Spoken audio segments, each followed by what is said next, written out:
Atin pong ipagpapatuloy ang pagbabasa sa libro ng Psalm 28. Umpisahan po natin sa Psalm 28, chapter 1. Sa iyo, Panginoon, tatawag ako, bato ko, huwag kang magpakabingi sa akin. Baka kung ikaw ay tumahimik sa akin, ako'y maging gaya nila na bumaba sa hukay.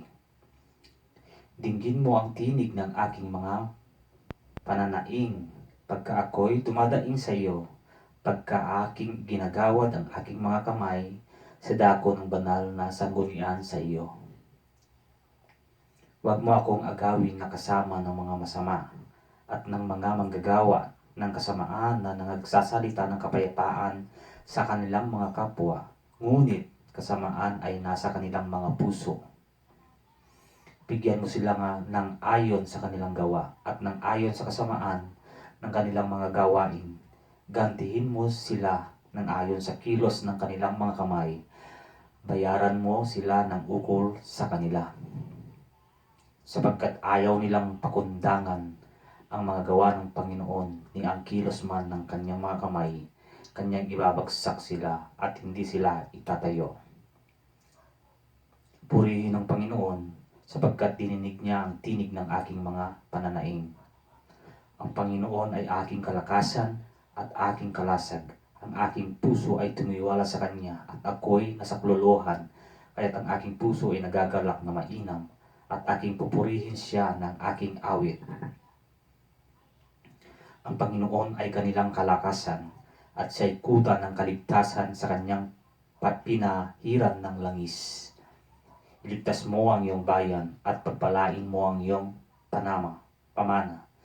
Maging pastor ka rin naman nila at alalayan mo sila magpakailanman. Magbigay kayo sa Panginoon o kayong mga anak ng makapangyarihan. Magbigay kayo sa Panginoon ng kaluwalhatian at kalakasan. Ibigay ninyo sa Panginoon ang kaluwalhatian marapat sa kanyang pangalan. Inyong sambahin ang Panginoon sa kagandahan ng kabanalan. Ang tinig ng Panginoon ay nasa ibabaw ng tubig. Ang Diyos ng kaluwalhatian ay kumukulog. Sa makatuwid bagay ang Panginoon sa ibabaw ng maraming tubig. Ang tinig ng Panginoon ay makapangyarihan. Ang tinig ng Panginoon ay puspos ng kamahalan. Ang tinig ng Panginoon ay bumabali ng mga sedro. Oo, pinagpuputol-putol ng Panginoon ang mga sedro ng Libano. Kanya namang pinalulukso na gaya ng guya. Ang Libano at Sirion ay nagaya ng mailap pang guyang baka. Humahawi ng liyab ng apoy ang tinig ng Panginoon. Niyayanig ng tinig ng Panginoon ang ilang. Niyayanig ng Panginoon ang ilang ng Kades. Pinapanganak ng tinig ng Panginoon ang mga usa at hinuhubdan ang mga gubat, at sa kanyang templo ay nagsasabi ang bawat bagay kaluwalhatian. Ang Panginoon ay naupo sa baha na parang hari. Oo, ang Panginoon ay nauupong parang hari magpakailanman. Ang Panginoon ay nagbibigay ng kalakasan sa kanyang bayan. Pagpapalain ng Panginoon ang kanyang bayan ng kapayapaan. Dadakilain kita, O Panginoon, sapagkat itindig mo ako at hindi mo ako pinagalak sa akin ang aking mga kaaway. O Panginoon kong Diyos, dumaing ako sa iyo at ako'y pinagaling mo. O Panginoon, iyong isinampa ang aking kaluluwa mula sa Sheol. Iyong iniingatan akong buhay upang huwag akong bumaba sa hukay. Magsiawit kayo ng papuri sa Panginoon o kayong mga banal niya at magpasalamat kayo sa kanyang banal na pangalan, sapagkat ang kanyang galit ay sandali lamang, ang kanyang paglingap ay habang buhay, pag-iyak ay magtatagal ng magdamag, ngunit kagalakan ay dumarating sa kinaumagahan. Tungkol sa akin, sinabi ko sa aking kaginhawaan, hindi ako makikilos kailanman. Ikaw, Panginoon, sa iyong paglingap ay pinatayo mong matibay ang aking bundok. Iyong ikinubli ang iyong mukha, ako'y nabagabag. Ako'y dumaing sa iyo, O Panginoon, at sa Panginoon ay gumawa ako ng pamanhik. Anong pakinabang magkaroon sa aking dugo? Pagka ako'y mababa sa hukay, papuri sa iyo ang alabok. Pagsasaysay ba ito ng iyong katotohanan? Iyong dinggin, O Panginoon, at maawa ka sa akin. Panginoon, maging saklolo nawa kita.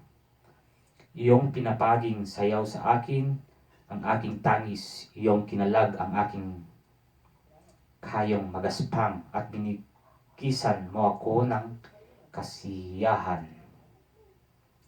Upang ang pagluluwalhati ko ay umawit na papuri sa iyo at huwag maging tahimik. O Panginoon kong Diyos, ako'y magpapasalamat sa iyo magpakailanman.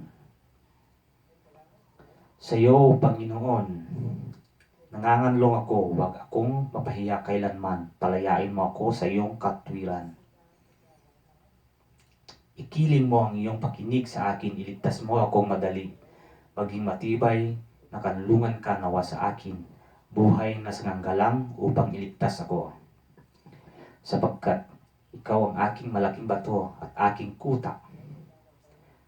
Alang-alang nga sa iyong pangalan ay pangunahan mo ako at patnubayan mo ako.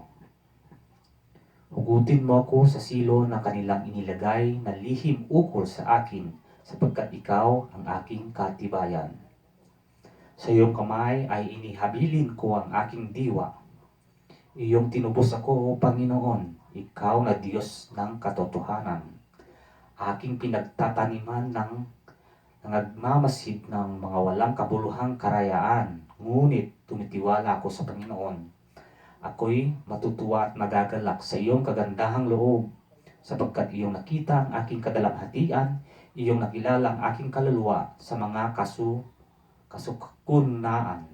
kasakunaan. At hindi mo kinulong sa kamay ng kaaway, iyong inilagay ang aking mga paa sa maluwag na dako. Maawa ka sa akin, O Panginoon, sapagkat ako'y nasa kahirapan. Ang aking mata ay namumugto sa kapanglawan, O ang aking kaluluwa at ang aking katawan.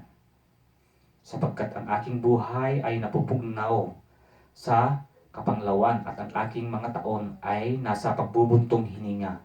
Ang aking lakas ay naglulupaypay dahil sa aking kasamaan at ang aking mga buto ay nangangatog. Dahil sa lahat ng aking mga kaaway ay nagiging kaduwahagihan ako. Oo, lubha nga sa aking mga kapwa at takot sa aking mga kakilala. Silang nakakita sa akin sa labas na ay tinatakasan ako. Ako'y nilimot sa pag-iisip na parang patay na tao. Ako'y parang basag na sisidlan. Sapagkat aking narinig ang paninirang puri ng marami. Kakilabutan sa bawat dako, samantalang sila'y nagsasangguni ang magkakasama laban sa akin. Kanilang pinagsisikapang alisin ang aking buhay. Ngunit tumiwala ako sa iyo, O Panginoon, aking sinabi, ikaw ang aking Diyos. Ang aking mga kapanahunan ay nasa iyong kamay. Ligtas mo ako sa kamay ng aking mga kaaway at sa mga nagsisiusig sa akin. Iyong pagsilangin ang iyong mukha sa iyong lingkod. Iligtas mo ako ng iyong kagandahang loob. Huwag nawa ako mapahiya, O Panginoon, sapagkat ako'y tumawag sa iyo. Mapahiya nawa ang masama. Magsitahimik nawa sila sa Sheol. Matahimik nawa ang mga sinungaling sa labi na nagsasalita laban sa matuwid ng kalasuan, ng kapalaluan at paghamak. O pagtakila ng iyong kabutihan na iyong iniingatan para sa kanila na nangatatakot sa iyo, na iyong ginawa sa kanila na nagsisipagkanlong sa iyo sa harap ng mga anak ng mga tao. Sa lihim ng iyong harapan ay iyong ikukubli sila sa mga banta ng mga tao. Iyong iingatan silang lihim sa kulandong mula sa mga talas ng mga dila. Purihin ng Panginoon sapagkat ipinakilala niya sa akin ang kanyang kagilagilalas na kagandahang loob sa isang matibay na bayan. Tungkol sa akin, sinabi ko sa aking pagmamadali, nahiwalay ako sa harap ng iyong mga mata.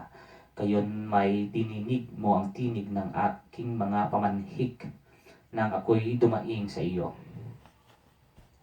Oo, ibigin ninyo ang Panginoon, ninyong lahat ng mga banal niya. Pinalalagi ng Panginoon ang tapat at pinanghigantihang lubos ang maggagawang palalo. Kayo'y mga pakalakas at mga dalang tapang ang inyong puso, kayong lahat na nagsisiasa sa Panginoon. Mapalad siyang pinatawad ng pagsalangsang na tinakpan ng kasalanan. Mapalad ang tao na hindi paratangan ng kasamaan ng Panginoon at walang pagdaraya ang diwa niya. Nang ako'y tumahimik ay nanglumo ang aking mga buto dahil sa aking pangangal buong araw. Sapagkat araw at gabi ay mabigat sa akin ang iyong kamay. Ang aking lamig ng katawan ay naging katayuan ng tag-init. Aking kinilala ang aking kasalanan sa iyo at ang aking kasamaan ay hindi ko kinubli. Aking sinabi, aking ipinahayag ang aking pagsalangsang sa Panginoon at iyong pinitawad ang kasamaan ng aking mga kasalanan. Dahil dito'y dalanginan kanawa ng bawat isa sa banal sa panahong masusumpungan ka. Tunay na pagka ang mga malalaking tubig ay nagsisiapaw ay hindi aabutan nila siya. Ikaw ay aking kublihang dako. Iyong iingatan ako sa kabagabagan. Iyong kukulungin ako sa palibot ng mga awit ng kaligtasan. Aking ipaalam sa iyo at ituturo sa iyo ang daan ng iyong lalakaran. Papayuhan kita na ang aking mga mata ay nakatitig sa iyo. Huwag nawa kayong maging gaya ng kabayo o gaya mula na walang unawa, na marapat igayak ng busal at ng paningkaw upang ipangpigil sa kanila, na kung dili hindi sila magsisilapit sa iyo. Maraming kapanglawan ay sasapit sa masama, ngunit siyang tumitiwala sa Panginoong kagandahang loob ang liligid sa kanya sa palibot. Kayo'y mga tuwa sa Panginoon at magalak kayo. Kayong mga matuwid at magsihiyaw kayo ng dahil sa kagalakan, kayong lahat na matuwid sa puso. Magalak kayo sa Panginoon o kayong mga matutuwid. Pagpuri ay maganda sa ganang matuwid. Kayo'y magpasalamat sa Panginoon ng may alpa. Magsiawit kayo ng mga papuri sa Kanya na may saltero ng 10 kwerdas. Magsiawit kayo sa Kanya ng bagong awit. Magsitugtog kayong matalino na may malaking ingay, sapagkat ang salita ng Panginoon ay matuwid at lahat niyang gawa ay ginawa sa pagtatapat. Iniibig niya ang katwiran at kahatulan. Ang lupa ay puno ng kagandahang loob ng Panginoon. Sa pamamagitan ng salita ng Diyos ay nayari ang mga langit, at lahat ng natatanaw roon ay sa pamamagitan ng hininga ng kanyang bibig. Kanyang pinipisan ang tubig ng dagat na parang isang bunton. Inilalagay niya ang mga kalaliman sa mga kalawakan. Matakot nawa ang buong lupa sa Panginoon. Magsitayo na nawang may takot ang lahat ng taga-sanglibutan sa Kanya, sapagkat siya ay nagsasalita at nayari, siya ay nag-utos at tumayong matatag. Dinadala ng Panginoon sa wala ang payo ng mga bansa. Kanyang niwawalang halaga ang mga pag-iisip ng mga bayan. Ang payo ng Panginoon ay nanganayong matibay magpakailanman. Ang mga pag-iisip ng kanyang puso sa lahat ng salit-saling lahi. Mapalad ang bansa na ang Diyos ay ang Panginoon, ang bayan sa kanyang pinili sa ganang kanyang sariling mana. Ang Panginoon ay tumitingin mula sa langit, kanyang minamasdan ang lahat ng anak ng mga tao.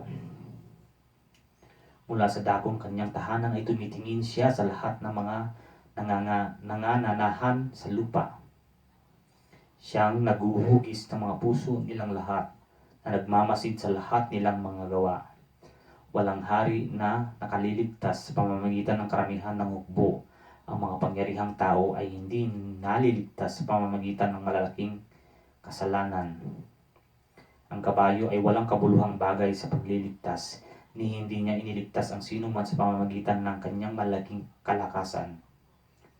Narito ang mata ng Panginoon ay nasa kanila na nangatatakot sa kanila na nagsisiasa sa kanyang kagandahang loob upang iligtas ang kanyang kaluluwa sa kamatayan at upang ingatan silang buhay sa kagutom. Hinihintay ng aming kaluluwa ang Panginoon. Siya'y aming saklolo at aming kalasag. Sapagkat ang aming mga puso ay magagalak sa Kanya, sapagkat kami ay nagsitiwala sa Kanyang banal na pangalan. Sumasa amin nawa ang inyong kagandahang loob o Panginoon ayon sa aming pag-asa sa iyo. Aking pupurihin ang Panginoon sa buong panahon. Ang pagpuri sa Kanya ay laging nasa aking bibig. Ang aking kaluluwa ay maghahambog sa Panginoon, marinig ng maamo at masasayahan. O dakilain ninyo na kasama ko ang Panginoon at tayo'y mga bunyi na magkakasama ng Kanyang pangalan. Ang aking hinanap na Panginoon, sinagot niya ako at iniligtas niya ako sa lahat ng aking mga katakutan.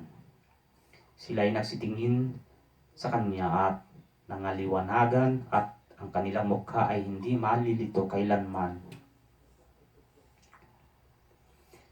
Itong abang tao ay dumaing at dininig siya ng Panginoon at iniligtas siya sa lahat niyang mga kabagabagan. Ang anghel ng Panginoon ay humahantong sa buong palibot na nangatatakot sa Kanya at pinagsasanggalang sila. O inyong tikman at tingnan ninyo ang Panginoon ay mabuti, mapalad ang tao na nanganganlong sa Kanya. O mga takot kayo sa Panginoon, kayong mga banal niya, sapagkat walang kakulangan sa Kanya, sa kanila na nangatatakot sa Kanya. Ang mga batang leon ay kinakapos at nagtitiis ng gutom, ngunit silang nagsisihanap sa Panginoon ay hindi kukulangin ng anumang mabuting bagay. Magsiparito kayong mga anak, dinggin ninyo ako, aking tuturuan kayo ng pagkatakot sa Panginoon. Sinong tao ang nagnanasa ng buhay at umiibig sa maraming kaarawan upang makakita siya ng mabuti? Ingatan mo ang iyong dila mula sa masama at iyong mga labi sa pagsasalita ng karayaan. Lumayo ka sa kasamaan at kumuha ka ng mabuti. Hanapin mo ang kapayapaan at habulin mo. Ang mga mata ng Panginoon ay nakatitig sa mga matuwid at ang kanyang mga pakinig ay nakabukas sa kanilang daing. Ulitin natin. Ang mga tao ng Panginoon ay nakatitig sa mga matuwid at ang kanyang mga pakinig ay nakabukas sa kanilang daing. Ganda. Ang mukha ng Panginoon ay laban sa kanila na nagsisigawan ng kasamaan upang ihiwalay ang alaala sa kanila sa lupa.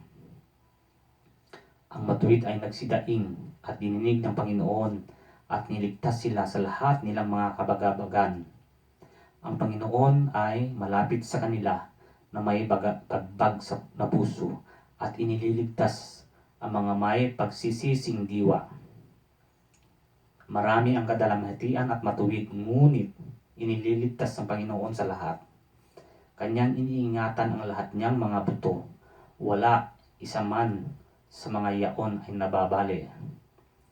Papatayin ng kasamaan ang masama at silang nagagalit sa matuwid na tao ay kikilanling may sala. Tinutubos ng Panginoon ang kaluluwa ng kanyang mga lingkod at wala sa nagsisipagkanlong sa kanya ang kikilanling may sala. Awayin mo, O Panginoon, silang nagsisiaway sa akin. Lumaban ka sa kanila na nagsisilaban sa akin. Humawak ka ng kalasag at ng longki at tumayo ka na pinakatulong sa akin. Kumuha ka rin naman ng sibat at tumigil ka sa daan laban sa kanila na nagsisihabol sa akin. Sabihin mo sa aking kaluluwa, ako'y iyong kaligtasan. Mga hiya nawa sila at madala sa kasiraang puri ang nagsisiusig sa aking kaluluwa. Magbalik sila at mga lito silang nagsisikatha ng aking kapamakan. Maging gaya nawa sila ng ipa sa unahan ng hangin at itaboy sila ng anghel ng Panginoon. Maging madilim nawa at madulas ang kanilang daan at habulin sila ng anghel ng Panginoon. Sapagkat walang kadahilanan ay pinagkubli nila ako ng kanilang silo sa hukay. Walang kadahilanan ay nagsihukay sila para sa aking kaluluwa. Dumating nawa sa kanya nang walang ano-ano ang pagkakahamak at uliin nawa sila ang kanyang silo na kanyang ikinubli. Mahulog nawa siya sa ikapapahamak niya. At ang aking kaluluwa ay magagalak sa Panginoon, magagalak na mainam sa kanyang pagliligtas. Lahat ng aking mga buto ay magsasabi, Panginoon, sino ang gaya mo na inililigtas ang dukha doon sa totoong malakas kaysa kanya? Oo, ang dukha at ang magpakailanman na sumasamsam sa kanya. Mga saksing masama ay nagsisitayo. Sila ay nagtatanong sa akin ng mga bagay na di ko nalalaman. Ginaganti nila sa akin ay kasamaan sa mabuti sa pagpapaulila ng aking kaluluwa. Ngunit tungkol sa akin nang sila'y may sakit, ang aking suot ay magaspang na kayo, aking pinagdalamhati ang aking kaluluwa ng pag-aayuno at ang aking dalangin ay nagpabalik sa aking sariling sinapupunan. Ako'y nag-asal na tila aking kaibigan o aking kapatid. Ako'y yumuyukong tumatangis na tila iniiyakan ng kanyang ina. Ngunit pagka ako'y natisod, sila ay nagagalak at nagpipisan. Ang mga uslak ay nagpipisan laban sa akin at hindi ko nalalaman. Gaya ng mga nanunuyang suwail sa mga kapistahan, kanilang ipinagagalit, pinangangalit sa akin ang kanilang mga ngipin. Panginoon, hanggang kailan titingin ka? Iligtas mo ang aking kaluluwa sa kanilang mga pagsira, ang aking sinta mula sa mga leyon. Ako'y magpapasalamat sa iyo sa dakilang kapisanan. Aking pupurihin ka sa gitna ng maraming tao. Huwag magalak sa akin na may kamalian ang aking mga kaaway. Di magkindat man ang mata ang nagtatanim sa akin ng walang kadahilanan. Sapagkat sila'y hindi na nagsasalita ng kapayapaan, kundi sila'y nagsisikathan ng mga mandarayang salita laban sa mga tahimik na lupain. Oo, kanilang binuka ng maluwag ang kanilang bibig laban sa akin. Kanilang sinasabi, aha, aha, nakita ng aming mata. Iyong nakita ito, Panginoon, huwag kang tumahimik, O Panginoon, huwag kang lumayo sa akin. Kumilos ka at ikaw ay gumising upang gawan ako ng kahatulan ng aking usap, Diyos ko at Panginoon ko. Hatulan mo ako, Panginoon kong Diyos, ayon sa iyong katwiran, at huwag mo silang pagalakin sa akin. Huwag silang magsabi sa kanilang sarili, aha, nasa amin. Huwag silang magsabi, aming sinakmal siya. Mga pahiya nawa sila at mga lito na magkakasama, mga nagagalak sa aking pagkapahamak. Mga namit nawa ng kahihiyan at kasiraang puri ang nangagmamalaki laban sa akin. Magsihiyaw nawa ng kagalakan at mga sayahan ang nagsisilinga ng aking katwiran. Oo, magsabi nawa silang palagi, dakilain ng Panginoon na nalulugod sa kaginhawaan ng kanyang lingkod. At ang aking dila ay mangungusap ng iyong katwiran at ng papuri sa iyo buong araw. Ang pagsalansang ng masama ay nagsasabi na sa loob ng aking puso, walang takot sa Diyos sa harap ng kanyang mga mata. Sapagkat siya ay nangihibo ng kanyang sariling mga mata na ang kanyang kasamaan ay hindi masusumpungan at pagtataniman. Ang mga salita ng kanyang bibig ay kasamaan at karayaan. Iniwan niya ang pagkakampantas at paggawa ng mabuti. Siya ay kumakathan ng kasamaan sa kanyang higaan. Siya ay lumagay sa isang daan na hindi mabuti. Hindi niya kinayayamutan ng kasamaan. Ang iyong kagandahang loob, O Panginoon, ay nasa mga langit. Ang iyong pagtatapat ay umaabot hanggang sa langit. Ang iyong katwiran ay gaya ng mga bundok ng Diyos. Ang iyong mga kahatulan ay dakilang kalaliman, O Panginoon. Iyong iniingatan ang tao at hayop. Napakamahalaga ng iyong kagandahang loob, O Diyos. At ang mga anak ng mga tao ay nanganganlong sa ilalim ng iyong mga pakpak. Sila ay nangabubusog na sagana ng katabaan ng iyong mga bahay at iyong paiinumin sila sa itlog ng iyong kaluguran. Sapagkat nasa iyo ang bukal ng buhay, sa iyong liwanag makikita kaming ng liwanag. O ilagi mo nawa ang iyong kagandahang loob sa kanila na nakilala sa iyo at ang iyong katwiran sa matuwid sa puso. Wag nawang dumating laban sa akin ang paan ng kapalaluan at wag nawa akong itaboy sa kamay ng masama. Dooy nangabuwal ang mga manggagawa ng kasamaan, sila ay nangaglugmok at hindi makatitindig. Huwag kang mabalisa dahil sa mga manggagawa ng kasamaan na managhili ka man sa kanila na nagsigawa ng kalikuan, sapagkat sila'y madaling puputulik gaya ng damo at matutuyong gaya ng sariwang damo. Tumiwala ka sa Panginoon at kumuha ka ng mabuti. Tumahan ka sa lupain at gawin mong kumain sa kanyang pagkatapat. Magpakaligaya ka naman sa Panginoon at bibigyan kanya ng nasa ng inyong puso. Ihabilin mo ang iyong mga lakad sa Panginoon. Tumiwala ka rin naman sa kanya at kanyang papangyarihin. At kanyang palalabasin gaya ng liwanag ang iyong katwiran at ang iyong kahatulan ay gaya ng katanghaliang tapat. Ikaw ay magpahinga sa Panginoon at maghintay kang may pagtiis sa Kanya. Huwag kang mabalisa nang dahil sa Kanya na gumiginhawa sa Kanyang lakad, dahil sa lalaki na nagpapangyari ng mga masamang katha. Maglikat ka ng pagkagalit at bayaan mo ang puot. Huwag kang mabalisa, iya'y maghahatid lamang sa paggawa ng kasamaan. Sapagkat ang mga manggagawa ng kasamaan ay mga hihiwalay, ngunit yaong nagsipagantay sa Panginoon ay magmamana sila ng lupain. Sapagkat sandali na lamang at ang masama ay mawawala na. O iyong uusisaing mainam ang kanyang dako at siya'y mawawala na. Ngunit ang maamo ay magmamana ng lupain at masasayahan sa kasaganaan ng kapayapaan. Ang masama ay kumakatha laban sa ganap at pinangangalit sa kanyang mga ngipin.